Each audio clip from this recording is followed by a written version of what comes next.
Okay. Good afternoon. We'd like to call the Finance Committee meeting to order, please. And Doug, are there any public comments today? No, sir. No public speakers. Okay. And then the first order of business is the approval of minutes, please, of the February 17th Finance Committee meeting. All in favor? Okay. Doug, committee work plan. Mr. Chairman, there's one change to the work plan. The approval of supplemental resolutions authorizing refunding bonds is to be added to the March work plan, and this will take place every year. The responsible party is MTA Finance.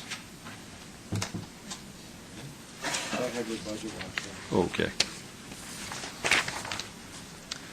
It's early in the year, so when we see some of these results, we sort of take it with a grain of salt, but I'll tell you what we're seeing, and what we're seeing through February and parts of March for some of the indicators. We're seeing overall results that are somewhat favorable. We're seeing that in real estate taxes that are $19 million favorable through March year to date. New state aid that's really about $5 billion favorable. Debt service at $17 million favorable, and net expenses are actually favorable. In spite of the fact that we're seeing some additional expenses, of course, in overtime that are about $19 million unfavorable, and we're seeing fuel costs that are $9 million unfavorable. Let's start with the real estate taxes, which are $19 million favorable. However, $16 million of that was the one large transaction for the Google building. So really, we're kind of flat. However, we had been favorable through February.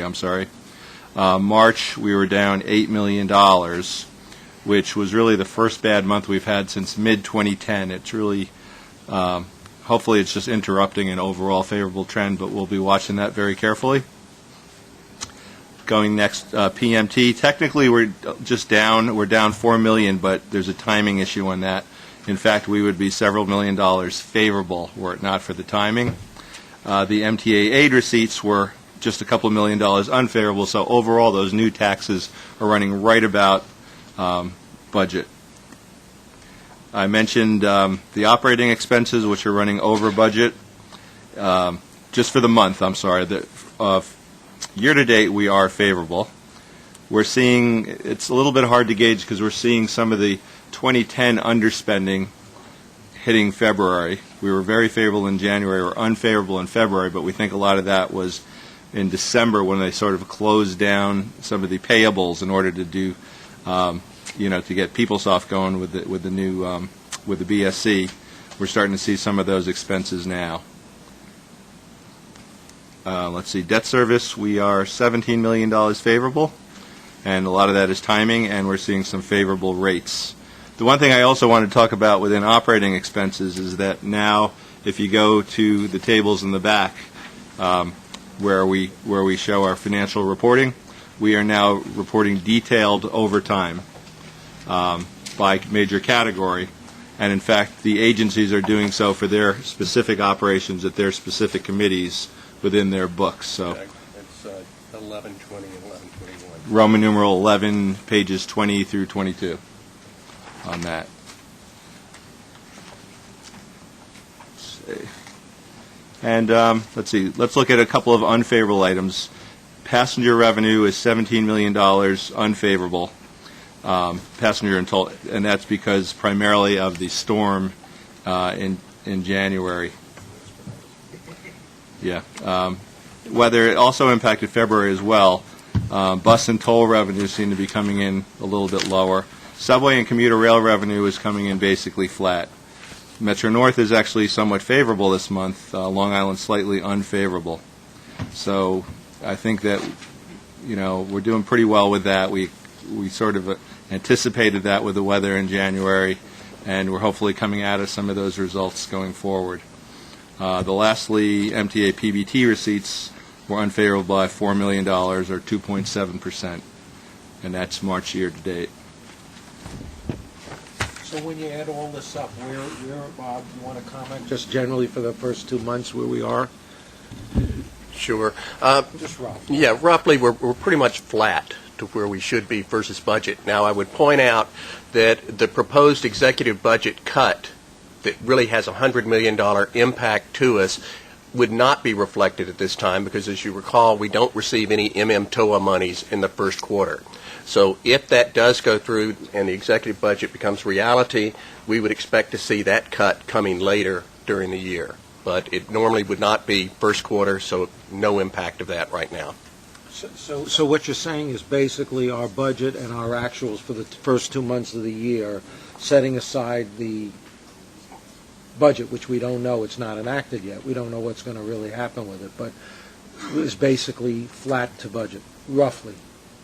Roughly, yes. And it's because, again, while we've had some higher expenses than normal in terms of fuel, also overtime, as Doug said, there's been underspending on some of the other expenditures. So we'll have to see how we work through the balance of the first quarter going into the first half of the year. Andrew? One quick question, if I might. Does your office have any oversight or collateral responsibility with regard to the Business Service Center? Who is kind of looking at how things are going there? Especially, I'm hearing that payments are running kind of slow, and that there's some operational issues which are concerning, and I'm wondering how that's being monitored throughout the year. Charlie is in charge of the BSC, and Charlie is meeting with BSC, reviewing the status of payables and other things. It has been slow. We are making progress, and we'll continue to work on it to try to address the issues. Again, anytime you have something this large, this massive, it's going to have some stumbles and starts, but we are working in that regard. So we want to make sure our vendors are getting paid. We are seeing the payables and the aging come down, so we are making progress, but there's more to do. Thank you.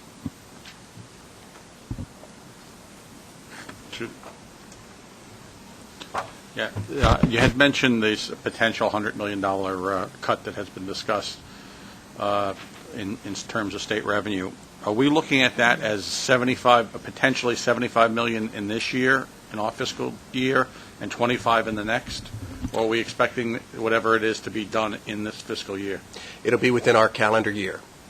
So we would have to, if it were to come down as part of the governor's budget in April, we would have to deal with it it would be within this fiscal year. Yes, that's correct. Ending December 31st. That's right.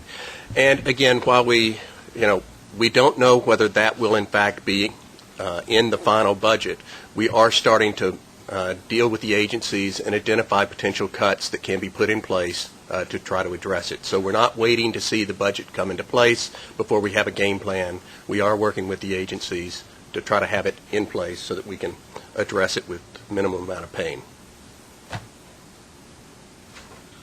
Okay, Doug, go ahead. Action items, MTA headquarters. Next we have Finance Watch, and Olga Trinad is here to give that presentation. We have several we have several transactions we reporting to the committee this month. Early in the month, we executed $12 million natural gas hedge. We locked in price of $2.24 per MBTU, and we feel pretty good about this price. The market prices have risen since, but more importantly, this is below our budget. So with this hedge, we actually locked in approximately $1 million of savings relative to budget.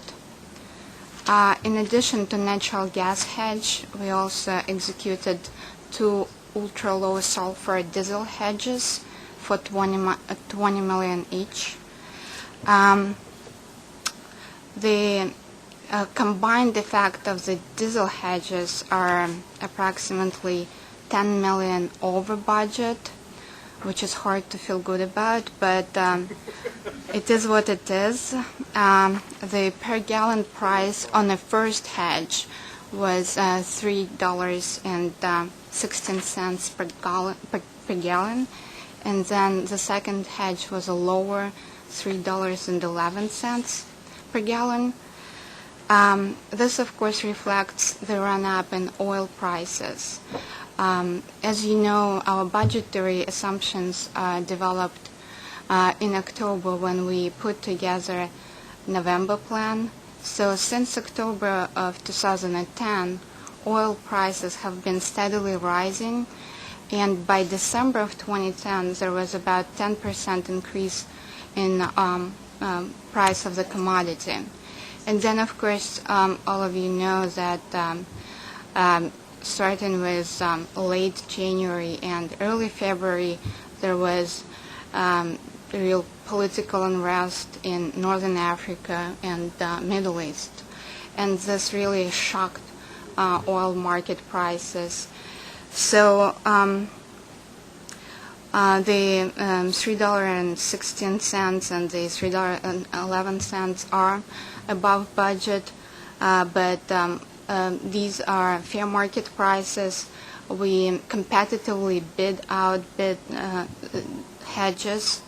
There were three bidders on all three hedges, natural gas and the two diesel hedges. We negotiated with five possible bidders, trying to get to pretty much the same terms that MTA had when it executed fiscal 2010 hedge, but it was a pretty difficult negotiation. We could reach an agreement with only 3 out of the initial 5, but at the end of the day, we feel that we have the necessary operating flexibility with the fuel hedge program set up with the 3 that actually bid, and we hope to, come to terms with the other 2 with some time. If there's questions, or I'll have some comments too on that. Yes. How long is this going to last for and what's going to be the potential real dollar impact on our budget over the course of the year? Yeah, if you recall, we're hedging 50%. That's our plan. So we're always exposed for 50% of our $200 million budget. We now have $52 million of the $100 million that is hedged. And right now, of that, we've got a $10 million unfavorable variance to budget. What we're doing is we're doing 1-year strips, so monthly strips of the hedge. So we're out in some cases to April of 2012, so we're locking in prices there. We're trying to be opportunistic. We've been watching it, and we've set up the program so that basically we can get bids done very quickly in the morning. If we like the prices in the morning, we can put out bids, and by noon we've got everything solved and settled. So we'll be looking at prices, and unfortunately right now it's very hard to get a sense on where things are going. If we take action in Libya, does that make it more likely that prices will come down? Does it make it more likely that prices will go up? What's the damage? So it's really kind of hard to call it right now. And the run-up has taken place, and that run-up is going to hurt us definitely on the unhedged portion, of our portfolio. But we're trying to just be careful and build it in on the hedged. The goal is to do what Olga said of setting up a program. If we wanted to really lock in budget certainty, we would enter into a hedge all at once in late August, early September, when we really send out the budget instructions and we look at the forward curve and we determine what our prices are. What we're trying to do now is layer in a program that just keeps going, slowly and surely. With the 12 months that we have, every time we pass a month, we have more money that we can now hedge going into the future. So really what we're trying to do is try to average out our cost and take our actual costs that we have hedged and build those into our budget so that we can have better planning. So that's the plan. That's the program. I think we're pleased that we now have a program in place as opposed to kind of, catch as catch can or happenstance is what we've done in the past a bit. So that is the plan. Go ahead. The other transactions we're reporting this month are dedicated tax fund, bonds refundings, and also remarketing. This week we will be refunding approximately $130 million of dedicated tax fund bonds series 2001A. We expect to generate $9 million and approximately 7% of net present value savings from this refunding. The market has been reasonably favorable. There has been very light issuance in municipal markets this calendar year, so the initial rate increases that we've seen in January kind of subsided, and the market allows us to refund with these pretty attractive savings. This transaction is being done pursuant to the refunding resolution the board authorized last year, and which we now asking you to reauthorize for another annual period. And the staff summary is on page Roman numeral 5-1 in your book. The senior manager for this transaction is Jeffries & Company, and this is a merit-based assignment.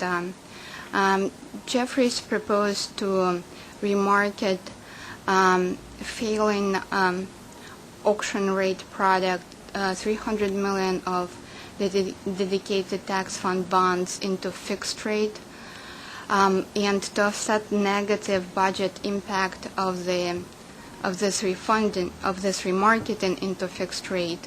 They propose to combine it with refunding for savings, which is refunding of DTF 2001A series. The $300 million of failing auction rate bonds that we will be remarketing in early April are carrying a penalty interest rate of approximately 175% of 1 month's LIBOR, which means as 1 month's LIBOR index rises, we have a leveraged exposure to this rate. By remarketing these bonds into fixed rate, we lowering our leveraged LIBOR exposure, and also we're lowering our exposure to broken auction rate market. There is $860 million in auction rate bonds in MTA debt portfolio, so the fixing out of $300 million of DTF bonds will reduce the exposure by roughly 35%. And I also want to note that Jackson Securities, which is a MWB firm which is new to our co-manager bracket, is being promoted on this transaction to serve as a co-senior manager. Any questions, comments? Do we need this action item now? No. Oh, we could. Refunding resolution. Sure. So could you please, Yes. The approval of the supplemental resolutions authorizing refunding bonds. Right. Jim, did you want to comment on this or something else? On the refunding resolution? Take care of that. Okay, so we have, may I please have a motion? A second? All in favor? Opposed? Okay, the refunding passes. Jim, now, did you want to comment on something? Thank you. Just, Olga, to ask you if you could quantify in some way the trade-off between what it is costing us for these auction rate securities and what we anticipate the companion cost would be for these replacements. So the net impact of the two transactions over the plan years would be approximately $1 million annually. So it's a net cost, it's unfavorable to budget. But it's But, a million certain as opposed to... Yeah. One of the things, when these auctions started to fail back in 2008, rates were so low that even though we may be paying 175% of LIBOR or 200% of LIBOR or 250, the rates were still low. And so we said, let's go ahead and just leave them outstanding. And so for 3 years, we've really enjoyed the benefit of those lower rates. But a failed product is not what you want to have. And our decision was, as we thought about rates going up, we're comfortable with the amount of variable rate we have. We just don't want this variable rate if we can get out of it.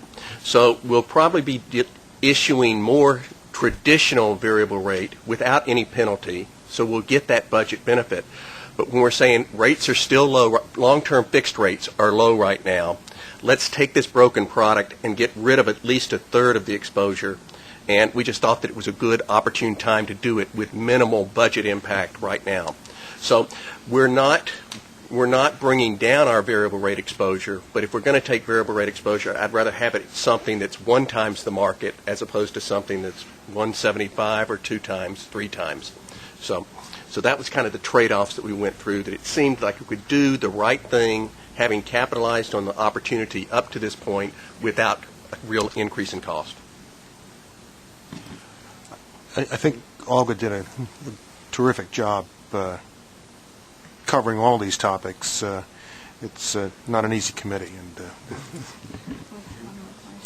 Bob, are we able to avail ourselves of variable rate products that don't, for at least our better credits or higher rated credits, that don't require letters of credit? I mean, are we exploring Yes. SIFMA floaters or products that don't require bank facilities? Yes, we are looking at those. And again, as you correctly identified, it's not our single A rated transportation credit, but it would be our double A rated credits that we would do that. Right. We're not able to sell long-term obligations. You sell shorter-term obligations. It doesn't require a letter of credit on these index floaters, but the rates are low. But there is a refinancing risk down the line. But we definitely are looking at it, and we've had a couple of proposals recently of some different products that we're also looking at. And I note that this is going to be a busy issuance week or two for New York State credits, with the Water Authority, the Port Authority in the state of New York coming in. So hopefully that'll give us some benchmark ideas of where we may fit Yes. in that spectrum. But just to add to your point, we don't think there is really competition between these transactions that are being brought to the market, because with the refunding we are staying short, and most of these transactions are longer. Would the managers of the floaters or auction rate securities required to pick up the paper that they had issued, J.P. Morgan and others? Yeah. And doesn't that give you leverage? There is not an underwriting obligation on the part of the broker-dealers. And again, these were auctioned, so there wasn't even a bank facility behind them. Where there was a bank facility behind, we had the right to put the obligations back into the bank, and that did occur in some places throughout the industry. But on the auction, there is no obligation on the part of the broker-dealers. They are there merely to just facilitate an auction.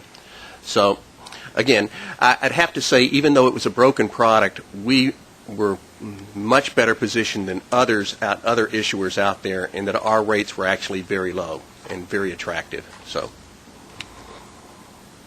Okay, anything else on finance? Is that it, Olga? That completes Thank you, finance. very good report. You did a Thank you. great job. Thanks. Doug, go ahead. Yeah, we have one other MTA headquarter and all agency action item. That's the all-agency annual procurement report. And there's a staff summary to authorize the filing with the State of New York the annual MTA all-agency procurement report for 2010 as required under Section 2879 of the State Public Authorities Law.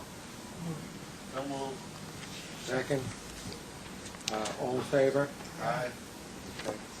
We have one MTA headquarter report and information item, the MTA Prompt Payment Annual Report for 2010. And this report reviews MTA-wide success in meeting mandated prompt payment deadlines, including the interest penalties incurred as a result of late payments. In 2010, the MTA paid a total of $41,000 in interest on a total invoice value of $8.4 billion. That's just for your information. Any questions on that? We would now go to we'll go to the agency and the committee procurements and action items. Next is Metro North and Long Island Railroad. Oh, I'm sorry, you're right. There are some. Yes. Next we have, my apologies, we have 4 procurements for headquarters for a grand total of $321,300, 2 competitive and 2 non-competitive. Motion, please. Second. The only thing I would add on the first one is that I would encourage the consideration of the commuter rails as part of that analysis also. The commuter rails are finding that the ability to collect all of our fares is sometimes difficult. If I could come up with a better word, I would. So the solution, as I've told many people, is not to fix a system created in the early 1900s. It's to create a system in the 2000s, 21st century, to be able to allow us to collect the fares. That's what the new fare payment system will allow us to do. So I would encourage its ability to get to the commuter rails as quickly as possible. Thank you, sir. Okay, all in favor? Aye. Opposed? Doug, go ahead.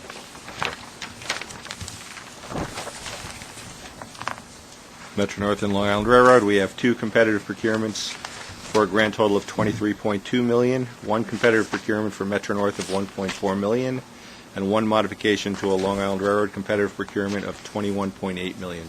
Motion, please. A second, please. Second. All in favor? All opposed? Good, Doug. Next on the agenda, we have MTA bus operations. There's 1 non-competitive procurement for New York City Transit for $1,667,295. This one got tabled at, this item got tabled at the bus operations. Oh, So it should not Okay. be on the agenda. This one item. what happened? What's happening? There was a significant discussion about providing the vehicles to us for free. Yeah, go ahead. Buy 15 MV1s and 15 CNG MV1s. That's right. And I'm very conflicted because I think it's very good for the program to be buying these sedans, kind of sedans, rather than the big buses for paratransit.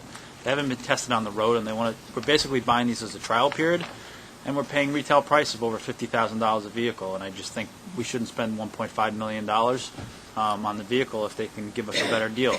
When I was with the city, when we were doing things like that, we'd get God bless 10, you. 15 vehicles for free just to try it out.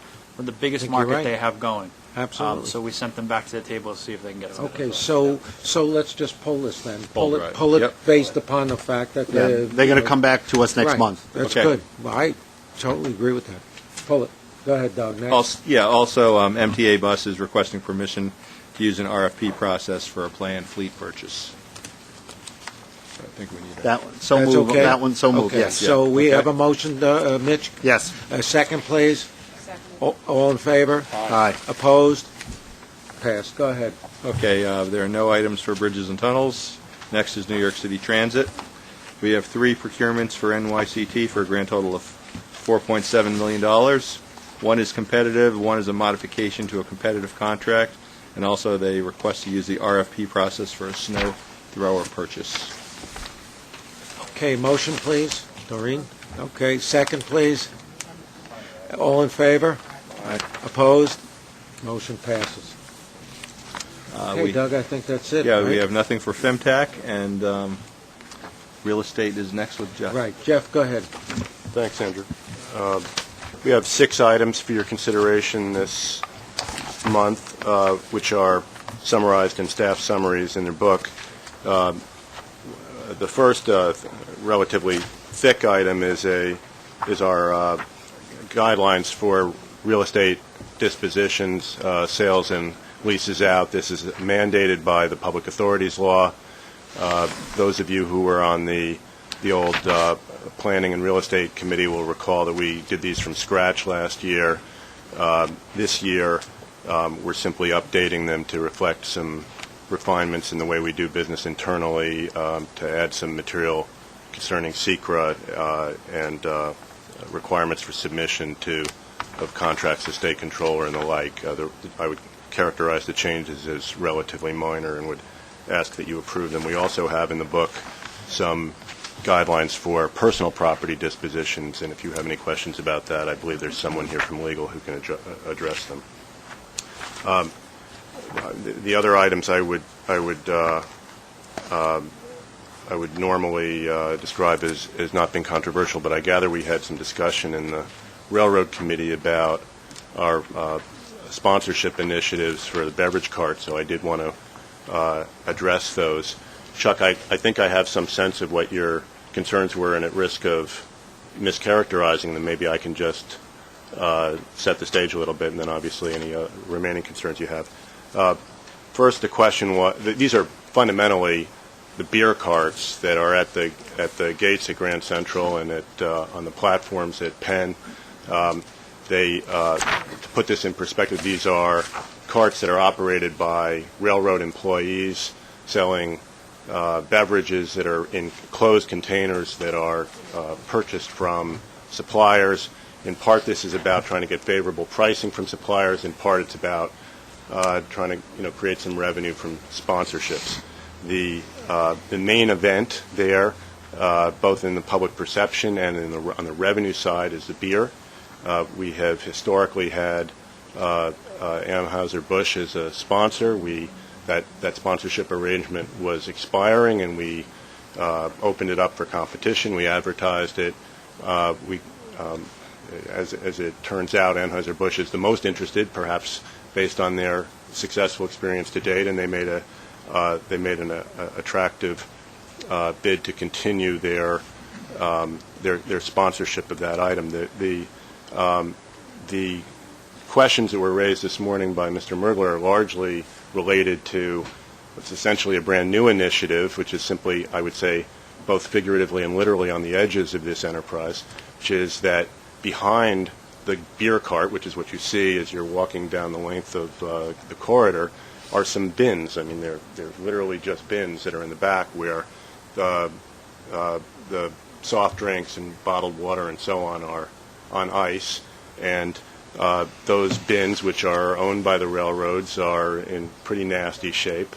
They cost about $500 a pop to replace, and it occurred to our people that there might be an opportunity to get some of those without cost and in consideration of a sponsorship opportunity, and also to bundle that with most favorable pricing. So that's what we've done. It's something we hadn't done before. Both Coca-Cola and Pepsi, as well as Evian, submitted proposals. A couple of others did not. The opportunity was widely advertised. The question that was raised this morning was, why not Dunkin' Donuts or Starbucks? I'd say the short answer, there are two short answers. One is that it's not the nature of the product that's being sold here, largely because of health code considerations. This is not a place where we dispense fountain beverages or where we sell coffee. It's about bottled beverages that can be taken on the train. The other short answer is that this is happening in the late afternoon and in the evening, so that it's not really about the coffee crowd. And I would add that we have quite a lot of places to buy wonderful coffee and carbohydrates in particularly at Grand Central. Finally, I think there were some questions about differential pricing between Penn and Grand Central, and the answer there is really just economic supply and demand. There's, as you know from walking down the main corridor at Penn, it's something of a gauntlet of beer purchasing opportunities, and some of which real estate we do not control. May I, Mr. Chairman? Let me comment on the three problems I had with this proposal. Anheuser-Busch is paying $200,000 for the promotional end of it. And there are those who maintain that we shouldn't have beer at all, but put that issue to the side. $200,000 is okay to put in our jeans if we can. Problem is the following. For that same right, namely the promotional right, plus the exclusive pouring right, you're collecting $30,000 from Coke. So the Coke is getting both the promotional right, for which they pay $200,000, and it's getting exclusive pouring, which means you can't use anybody else.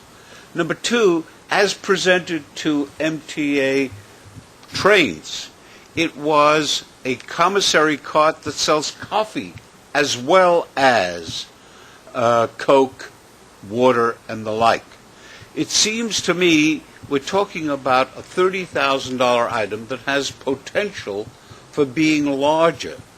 And it seems to me that before you give somebody a long-term exclusive right for a price of $30,000 as compared to $200,000, I admit that is not going to solve our problems by a damn sight. But it seems to me that we ought to broaden the field to take a good hard look at the maximum opportunity we can gain in this context.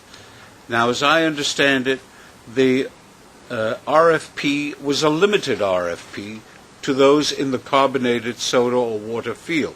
It did not include others. It seems to me that what we ought to do is broaden that opportunity against the hope that we can get some more money out of this. Well, I think I've explained what the limitation in what's for sale there.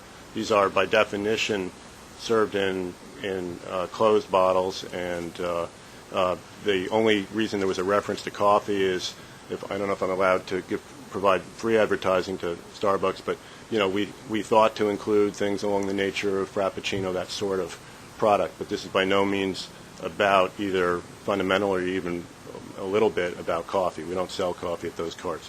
As for the breadth of the advertising, I can tell you that we advertised in trade journals across the board. I have people here who can cite chapter and verse on that.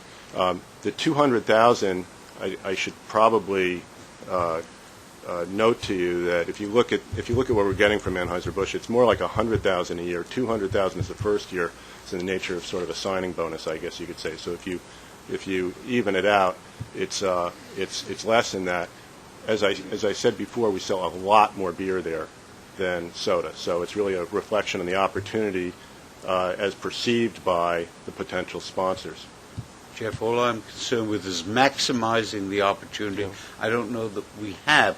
I understand you've published it everywhere, but you've published it directed to a narrower field that I'm speaking to, whether it be the Frappuccinos or whether it be anything else. It seems to me that anywhere that we can get an appropriate buck, although there are those who think that a can of beer is not an appropriate buck, any place where we can get an appropriate buck, we ought to try and make it $3. And that's all I'm interested in. Well, if I sound defensive, it's only because that's exactly what we tried to do here, and I think actually my people were very creative in broadening the field. This is, for your information, a picture of a typical side cart as they exist now. So this is what we're talking about, turning into something that's a little more presentable. Jeff, what percent of all sales is beer versus other products? Tom, do you have that number? I think you were saying it from just rough order of magnitude. It sounded like it's about 5-6. And adding in the hard stuff. Yeah, in the hard stuff, it's about 75 to 80% of our sales. Right. So it's really proportionate. That's what's happening.